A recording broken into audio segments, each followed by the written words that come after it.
Halo Sobat ASN di seluruh Indonesia. Selamat datang di ASN Berkarya, podcast yang mengulas tuntas dunia aparatur sipil negara dari berbagai perspektif.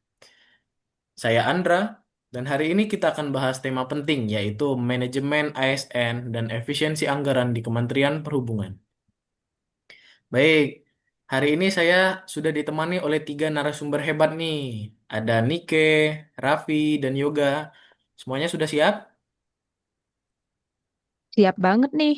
Ini topik krusial loh buat ASN masa kini.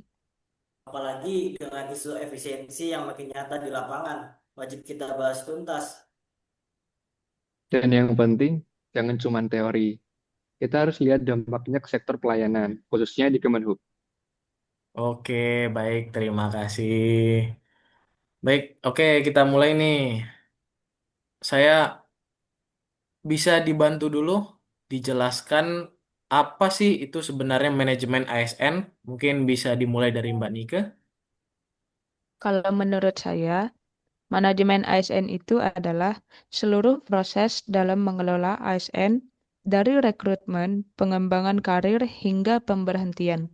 Tujuannya adalah menghasilkan ASN yang profesional, berintegritas, netral, dan akuntabel. Nah, kalau sesuai dari modulan, manajemen ASN ini sudah bergeser dari model lama ke pendekatan Human Resource Management. Artinya ASN bukan sekedar pegawai, tapi aset negara yang perlu dikembangkan. Baik, terima kasih Mbak Nike sama Mas Raffi ya. Oke, sekarang saya mau tanya nih ke Mas Yoga. Bisa tolong dijelaskan soal kedudukan dan peran dari ASN ini sendiri? Amandra, dengan senang hati, ASN itu punya tiga fungsi utama. Yang pertama, pelaksana kebijakan publik. Yang kedua, pelayanan publik. Yang ketiga, perekat dan pemersatu bangsa. Di sini, sebagai ASN, kita menjaga netralitas, bebas dari intervensi politik, dan fokus cuma pada pelayan masyarakat. Betul. Dan ASN juga punya hak seperti gaji, cuti, jaminan pensiun, serta pengembangan kompetensi. Tapi ingat, semua itu harus diimbangi dengan kewajiban untuk menjaga disiplin, integritas, dan loyal pada negara. Plus, kita juga terikat pada kode etik dan perilaku, seperti melayani tanpa pamrih, menjaga rahasia jabatan, dan menggunakan sumber daya negara secara efisien. Baik, terima kasih teman-teman atas penjelasan dari kedudukan dan peran ASN. Nah, sekarang salah satu fondasi ASN profesional itu sendiri adalah sistem merit. Mas Raffi, saya mau tanya nih, bisa tolong diulas sedikit tentang sistem merit ini sendiri? Oke, Andra. Jadi sistem merit itu landasan pengelolaan ASN berbasis kompetensi, kualifikasi, dan kinerja, bukan berdasarkan senioritas atau kedekatan. Misalnya rekrutmen lewat CAT atau promosi berbasis SKP dan evaluasi yang objektif. Oh ya, Mas Raffi, saya juga ada mau nambah ini. Dan ini tuh relevan banget untuk efisiensi SDM di Kementerian Perhubungan. Dengan merit system, penempatan pegawai jadi lebih tepat. Kita bisa isi posisi di sektor strategi seperti perkereta apian atau pelabuhan dengan orang yang benar-benar kompeten di bidangnya. Baik, terima kasih teman-teman atas penjelasannya. Oke, sekarang terkait efisiensi yang sedang viral ini, saya punya satu video nih yang dapat kita tonton bersama. Baik, saya share. Silakan ditonton ya teman-teman.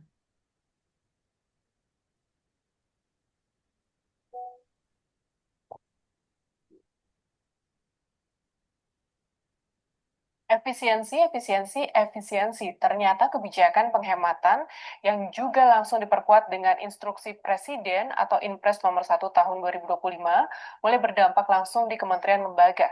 Seperti apa dampaknya? ASN level mana yang paling terdampak? Menteri Kesehatan Budi Gunadi Sadikin mengatakan penghematan di Kemenkes salah satunya dilakukan untuk perjalanan dinas. Budi bahkan berencana menggunakan pesawat kelas ekonomi untuk perjalanan dinas. Ia pun meminta pejabat eselon 1 untuk menggunakan pesawat kelas ekonomi saat perjalanan dinas, bukan kelas bisnis, seperti sebelum ada efisiensi anggaran. Kementerian Pendayagunaan Aparatur Negara dan Reformasi Birokrasi atau Menpan dan RP menjalankan efisiensi. Satu caranya itu mengurangi operasional lift dan hanya menyalakan sebagian alat penyujuk ruangan atau AC sentral. Operasional mobil jemputan bagi pegawai juga diputuskan ditiadakan. Situasi tersebut membuat sebagian pegawai lebih banyak menghabiskan waktu di ruangan lain yang sejuk seperti di masjid dan kantin. Sebelum ada efisiensi, pegawai umumnya masih berada di lingkungan kantor meski seharusnya sudah selesai jam kerjanya, bahkan sampai lembur untuk menuntaskan pekerjaan. Akan tetapi saat ini bekerja hanya sekadar datang dan pulang. Sedangkan di Kementerian Imigrasi dan Pemasyarakatan, Unit Pelaksana Teknis atau UPT di wilayah dan perwakilan RI dibatasi hingga 15 peserta. Selain itu, Menteri Imigrasi dan Pemasyarakatan Agus Andrianto berinteraksi dengan jajarannya di daerah dengan menggunakan video conference. Pemangkasan anggaran pastinya juga berdampak di lembaga. Wakil Ketua Lembaga Perlindungan Saksi dan Korban atau LPSK, Susila Ningtyas menyebut terpaksa akan menyiasati dan mencari formula terkait kebijakan ini. Namun sudah ada ancang-ancang bahwa pihaknya bisa jadi bakal menolak beberapa permohonan perlindungan saksi yang butuh biaya operasional cukup besar. Padahal jumlah permohonan perlindungan saksi dan korban terus meningkat setiap tahun dengan lebih dari 10.217 permohonan pada 2024. Begitu pula Komisioner Komnas HAM Anis Hidayah yang menyebut jika lembaga ini bakal kesulitan untuk menindaklanjuti 5.300 aduan masyarakat yang datang setiap tahun terkait peristiwa dugaan pelanggaran HAM di Indonesia. Dari anggaran yang tersisa, sebagian besar hanya cukup untuk gaji pegawai dan operasional sehari-hari, sedangkan untuk pelaksanaan program sangat kecil. Terkait dampak efisiensi anggaran ini, pengamat kebijakan publik Agus Pambagio mengatakan, penghematan jangan hanya diberlakukan untuk fasilitas ASN golongan menengah, tetapi fasilitas untuk ASN golongan atas juga harus diefisienkan.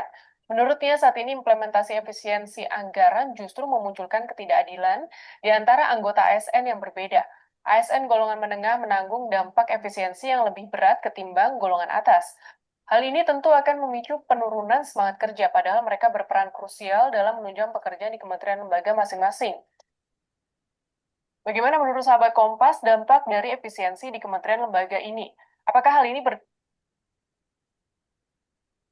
Baik, baik. Kita sudah menonton satu video terkait efisiensi ya, teman-teman.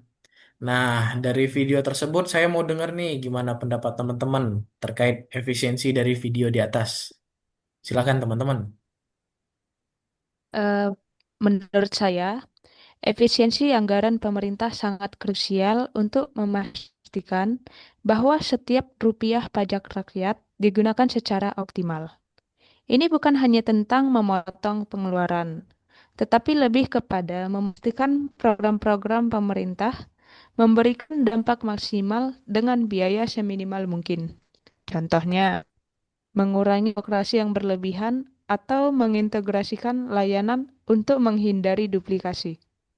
Oke, Andra, mungkin kalau dari saya tentang transparansi tentang integritas adalah kunci sebenarnya dari efisiensi anggaran di sektor publik. Jika masyarakat bisa melihat dengan jelas bagaimana anggaran dibelanjakan dan apa hasilnya, maka tekanan untuk efisiensi akan meningkat. Audit yang independen dan partisipasi publik dalam perencanaan anggaran bisa menjadi solusi. Saya juga punya pendapat nih, Hendra. Terkadang efisiensi itu bisa disalahartikan, kayak sebagai pemotongan anggaran secara membabi buta. Padahal investasi dari sektor-sektor strategis seperti pendidikan sama infrastruktur. Nah, meskipun membutuhkan anggaran yang besar di awal, justru bisa meningkatkan efisiensi jangka panjang dan mendorong pertumbuhan ekonomi. Baik, terima kasih teman-teman semua atas pendapatnya. Keren ya ini pendapatnya. Oke, sekarang kita masuk ke realitas. Efisiensi anggaran ini sendiri sedang jadi perhatian serius kan di Kementerian Perhubungan. Saya mau tanya nih ke Mbak Nike, apa sih tantangan terbesarnya itu, Mbak? Kalau menurut saya, tantangan terbesarnya adalah masih adanya duplikasi fungsi dan overstaffing di beberapa unit, sementara unit lain kekurangan. Ini yang membuat beban anggaran tinggi, tapi outputnya nggak sebanding. Nah, belum lagi kadang pengadaan SDM ini nggak didasarkan pada analisis kebutuhan jabatan atau ajang. Akibatnya pengembangan SDM tidak jadi optimal. Sama ini, jangan lupain low digitalization. Banyak pekerjaan administratif yang bisa dioptimasi, padahal kalau dilihat kan masih banyak yang manual. Nah, dengan sistem digital, kita tuh bisa hemat biaya operasional yang cukup signifikan kayak gitu. Baik, terima kasih atas jawabannya. Berarti masih banyak ya masalah-masalah di dalam efisiensi ini. Kalau gitu, saya mau tanya nih, apa solusi yang ditawarkan dari manajemen ASN ini? Kalau menurut saya, yang pertama, maksimalkan e-governance, sistem informasi ASN bisa diintegrasikan proses rekrutmen, penilaian, sampai pelaporan keuangan secara digital. Kedua, Andra, pertama, perbaiki sistem penilaian kinerja. Jadikan indikator kinerja ASN berbasis hasil, bukan sekedar rutinitas. Yang produktif harus dihargai, dan yang tidak produktif harus dibina atau digeser. Sama satu lagi, Indra. Yang paling penting, budaya kerja yang adaptif. ASN harus bisa belajar ulang, terbuka pada inovasi, sama nggak alergi terhadap perubahan. Baik, teman-teman, terima kasih atas solusi yang sudah ditawarkan. Oke, sekarang terakhir nih. Saya mau minta closing statement dari teman-teman. Satu kalimat pesan untuk ASN Indonesia dalam menghadapi tantangan efisiensi. Boleh? Dari Mbak Nike mungkin? Boleh, kalau menurut saya, ASN harus jadi pelayan publik yang siap berubah demi pelayanan yang berdampak. Oke, Andra, mungkin kalau dari saya, efisiensi dimulai dari kita, dari cara kita bekerja, berpikir, dan melayani. Satu kalimat aja kan, kalau Iya, dari saya, kalimat kalau kita profesional dan berintegritas, anggaran akan tepat guna dan rakyat akan ngerasain hasilnya. sip. Terima kasih teman-teman atas closing statementnya. Bagus-bagus semua ya ini ya. Oke, terima kasih banyak Mbak Nike, Mas Raffi, Mas Yoga. Semoga diskusi kita hari ini bisa memberikan perspektif baru tentang bagaimana manajemen aparatur sipil negara. Bukan sekedar urusan kepegawaian, tapi bagian dari reformasi birokrasi untuk efisiensi dan pelayanan publik yang prima. Baik, mungkin hanya sekian podcast yang kita bahas hari ini ya. Terima kasih pada teman-teman semua. Sampai jumpa di podcast berikutnya.